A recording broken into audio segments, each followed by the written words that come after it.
আসসালামু আলাইকুম। আবারও ঢাকা উত্তাল হয়ে পড়েছে। আমাদের ছাত্ররা কি করে? তারা কি আসলে দেশপ্রেমিক?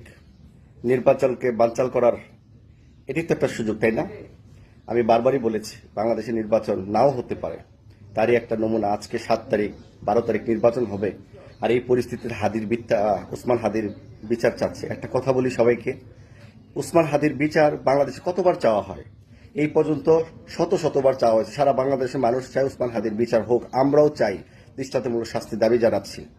এবং তার পাশাপাশি হাজার হাজার যে মানুষ খুন হয়েছে, গুম হয়েছে, তাদেরও বিচার চাই। কিন্তু বর্তমান জাস্টিস বাংলাদেশ গভর্নমেন্ট মানে সরকার যে পদক্ষেপ নিচ্ছে, আস্তে ধীরে কিন্তু সকলেরই বিচার হচ্ছে। আওয়ামী লীগের যারা পুলিশের দুর্নীতি করেছে, অনিয়ম করেছে, খুন করেছে, যারা খুনের সাথে, হত্যার সাথে, গুমের সাথে জড়িত আওয়ামী লীগের নেতাকর্মীদের বিচার হচ্ছে। এভাবে পালাক্রমে সকলেরই বিচার হবে।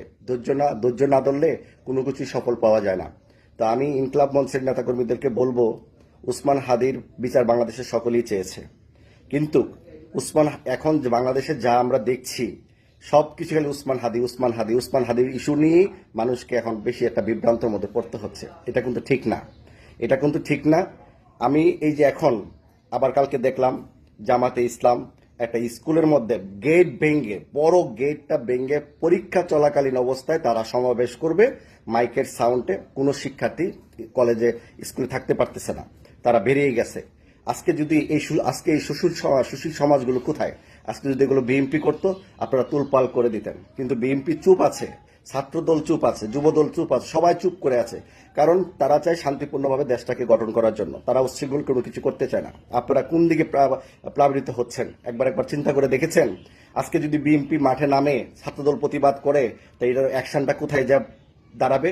এখন ওই যে আপনারা যে হবিগঞ্জের যে বিতর্কিত একটা ছেলে মাহাদি হাসান, যে থানা পুড়িয়ে দিয়েছিল হবিগঞ্জের, এই পুলিশ এসআই মেরে ফেলেছে। কালকে আবার হুঙ্কার দিছে, এত বড় হুঙ্কার দিছে যে তারা অবস্থা খারাপ করে ফেলাবে। পুলিশের মনে করাই দিতেছে সে যে খুন করছে পুলিশকে, আবার আগুন জ্বালিয়ে দিয়ে থানা পোড়াইছে সে মনে করাই দিতেছে। তাহলে পুলিশকে আবারও সেই পথে তারা নিয়ে যাবে। তাদের এত বড় হ্যাডম হয়ে গেছে। আমি তাদেরকে একটা কথা বলে যাই, এক মাঘে কিন্তু শীত যায় না। একবার তোমরা দেশের জনগণ সাপোর্ট দিয়েছে বিদায় তোমরা এগুলা কাজ করতে পেরেছ। সেই সুযোগ আর পাবে না। পুলিশ আমাদের রাষ্ট্রীয় বাহিনীর ফোর্স, তাদের গায়ে কেউ হাত দিলে জনগণ তা মেনে নেবে না। আবার দেখলাম ইনকলাব মঞ্চের নেত্রী ফাতেমা জুমা এক পুলিশ নেত্রীকে থাপ্পড় মারতেছে। বাহ, কি সুন্দর শাসন! পুলিশের মহিলা পুলিশকে সে থাপ্পড় মারতেছে। এবং আর কত জঘন্যতম কাজ। আবার ইনকলাব মঞ্চের যে নেতা, নামটা কিন্তু ভুলে গেছি, সে বলতেছে ডিসি মাসুদ, যে একজন বিশেষ কমিশনার প্রাপ্ত বড় অফিসার, তাকে নাকি চড়ায়া দাঁত ফলাই দেবে। বলছে চড়ায়া দাঁত ফলাই দেবো। দেখছেন, এগুলো যদি ছাত্রদের ভাষা হয় আর সন্ত্রাসীর ভাষা কিরকম হবে? আবার আরেক জামাতের নেতা বলতেছে যে আমাদের কাছে যে অস্ত্র আছে সেই অস্ত্র দিয়ে আমরা বিশ্ব মোকাবেলা করতে পারবো। তাহলে বুঝেন, তাহলে বাংলাদেশের মানুষের ভাগ্যে কি হবে? তো ঢাকা নির্বাচন ঘিরে যে পরিস্থিতি হচ্ছে, দেশের প্রতিটি মানুষ এটা প্রতিবাদ করা উচিত। যাদের সন্তানেরা ঢাকা লেখাপড়া করতেছে, যারা উস্কানি ওই যে ছাত্ররা আন্দোলন করতেছে, তারা তো কোনো না কোনো বাবা মায়ের সন্তান। তারা যদি তাদের সন্তানকে গড়ে ফিরিয়ে নিয়ে আসে, তাহলে এই আন্দোলন সংগ্রামে এই উচ্ছৃঙ্খল বিশৃঙ্খলা ঢাকা শহরে হবে না, বাংলাদেশে হবে না। আমি চাই প্রত্যেকটা অভিভাবক যেন তার সন্তানদেরকে ঘরমুখী করে নিয়ে আসেন। আর আমি স্বরাষ্ট্র উপদেষ্টাকে বলবো, আইন উপদেষ্টাকে বলবো, এবং ডক্টর মোহাম্মদ ইউনূস স্যারকেও বলবো, আপনারা বিতর্কিত আর জড়াবেন না। নির্বাচন 12 তারিখ হতে হবে, এটাই দিস ইজ ফাইনাল। আর যদি না হয় তাহলে ভাববো এগুলো আপনারা ছাত্রদেরকে দিয়ে উস্কানি দিয়ে আপনারা ক্ষমতা থাকার জন্য আপনারা এই ধরনের প্ল্যান করে আসতেছেন। কারণ আপনারা জামাতকে সরকারি দলে রেখেছেন, মানে সরকারি ঘোষণাপত্র ছাড়া, এবং এনসিপিকে রেখেছেন একই ক্যাটাগরিতে। তারা দেশ চালাচ্ছে এবং তারাই এই উচ্ছৃঙ্খল বিশৃঙ্খলার সাথে জড়িত। এবং তারা যেন নির্বাচন না হলে তাদেরই লাভ, তারা তো সরকার আছেই। এই ফাঁকে তারা আরো স্ট্রং হওয়ার সুযোগ তারা পাবে। কিন্তু একটা কথা মনে রাখবেন, অতিরঞ্জিত কোনো কিছুই ভালো না। ধৈর্যের বাঁধ ভেঙে গেলে জনগণ কিন্তু কাউকে ছাড়বে না। আমি ছাত্রদেরকে বলছি, তোমরা যে অশালীল আচরণ করতেছ প্রশাসনের সাথে, রাষ্ট্রীয় বাহিনীর সাথে, কোনো একদিন এটা নিয়ে কিন্তু তোমরা পস্তাবা। রাজনীতি এত সহজ না, ধৈর্য না থাকলে রাজনীতি হয় না। আর তোমরা হাদির বিচার এত এত চাওয়ার কি আছে? সরকার এটা চার্জশিট হচ্ছে না, এটা তদন্ত হচ্ছে না, তোমরা কি চাও যে নির্বাচন আগের দিন হলো হাদির বিচার হতে হবে? হাদির মতো বীর কি বাংলাদেশে নাই? হাদি কি আচরণ করেছিল? আমরা হাদির প্রতিবাদ করি না, হাদির মৃত্যুর পরে হাদির পক্ষে প্রতিবাদ করেছি এবং সে ভারতের বিপক্ষে কথা বলেছে, আমরা মেনেছি। খালেদা জিয়ার সুসম্মান, খালেদা জিয়ার ঐতিহ্য তুলে ধরেছেন সত্যের সাথে, এটা আমরা গ্রহণ করেছি। এবং জামাতে ইসলামের তারা লুঙ্গির নিচে রাজনীতি করেছে, আন্ডারগ্রাউন্ডের রাজনীতি করেছে, এটা জামাতকে হার্ট করেছে, কিন্তু এটা সত্য বলেছে। এবং সেই সাথে আরো বলেছে যে এনসিপি দুর্নীতির সাথে, চাঁদাবাজির সাথে পরিপূর্ণ যুক্ত, এটাও সত্য বলেছে। কথাগুলো সবগুলোই সত্য। তো হাদি হত্যার পিছনে কারা দায়ী হতে পারে? হাদি কোন দলের বিরুদ্ধে বেশি প্রতিবাদ করেছে? তারা যে হত্যা করেছে না তার গ্যারান্টি কি? সেটা নিয়ে অবশ্যই তদন্ত করবে সরকার।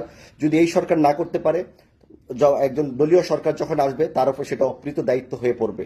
আমি মনে করি সেই সুযোগ সেই সরকারকে দেওয়া উচিত। অন্তর্বর্তীকালীন সরকার ঘোষণা দিয়েছে 12 ফেব্রুয়ারি জাতীয় সংসদ নির্বাচন হবে, সেই নির্বাচন যেন সুষ্ঠু এবং সবল হয়। আমি প্রশাসনকে বলবো আপনারা সবাই নীরব মানে একদম নীরব মানে কি বলবো আপনারা মানে কোনো পক্ষপাতিত্ব না করে একদম সরাসরি যেটা স্ট্রেট ফরওয়ার্ড ভাবে আপনারা নির্বাচন মানে নিয়ন্ত্রণ করবেন এবং ব্যালট বক্সগুলো আপনারা চেক করে, জনগণের সামনে চেক করে তারপর বিভিন্ন কেন্দ্রের মধ্যে আপনারা ব্যালট বক্সগুলো ঢোকাবেন। জনগণকে যেন ধোঁকা না দেওয়া হয়। আওয়ামী লীগ সরকার যেভাবে করেছে সেভাবে তার প্রতিচ্ছবি যেন এখন না হয়। যারা বিএনপি করে আমি তাদেরকে ধন্যবাদ জানাই, তারা ধৈর্য সহকারে সবকিছু মোকাবেলা করছেন। আজকে যদি জামাতে ইসলাম যেভাবে গেট ভেঙে স্কুল কলেজে পরীক্ষার সময় ঢুকেছে, সেগুলো যদি আজকে বিএনপি করতো তাহলে বাংলাদেশে কত মানুষ প্রতিবাদ করতো, ছাত্র শিবির প্রতিবাদ করতো, এটা করতো সেটা করতো। কিন্তু এখন করেন না কেন? এখন দান্দাবাজি গেছে গা, নিজেদের লুক করতেছে। তা আমি মনে করি এইসব বন্ডামি ছাড়েন। নির্বাচন যদি বানচাল হয় আপনারা সকলেই বিপদে পড়বেন। সেনাবাহিনী অলরেডি হুঁশিয়ার করে দিয়েছে, কোনো নির্বাচন পিছানোর কোনো সুযোগ নেই, সেম টাইমে হবে।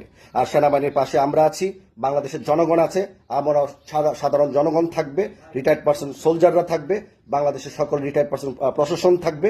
12 তারিখ নির্বাচন হতে হবে এবং কারচুপি মুক্ত নির্বাচন।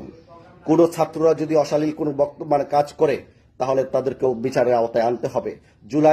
জুলাই বিপ্লব বলতে সকল নাগরিক করেছে, জুলাই যুদ্ধ বলতে কোনো কথা নেই। যুদ্ধ হচ্ছে একটা রাষ্ট্রের সাথে যুদ্ধ করা অস্ত্র সহ, এটা যুদ্ধ নয়, এটা বিপ্লব। যারা বিপ্লব করেছে আমরা তাদেরকে সম্মান জানাই সকলকে, কিন্তু বিপ্লবের মধ্যে যদি কেউ দুর্নীতি, দুঃশাসন, চাঁদাবাজ, কোনো খারাপ কাজ, খুন খারাপের সাথে জড়িত থাকে কাউকে কিন্তু ছাড় দেওয়া হবে না। কারণ 1971 সালে যারা স্বাধীন করেছে বড় বড় বীর বিক্রম, বীর উত্তম ব্যক্তিদেরকেও কিন্তু এই দেশের মানুষ শাসন করেছে, তাদের বিচার করেছে।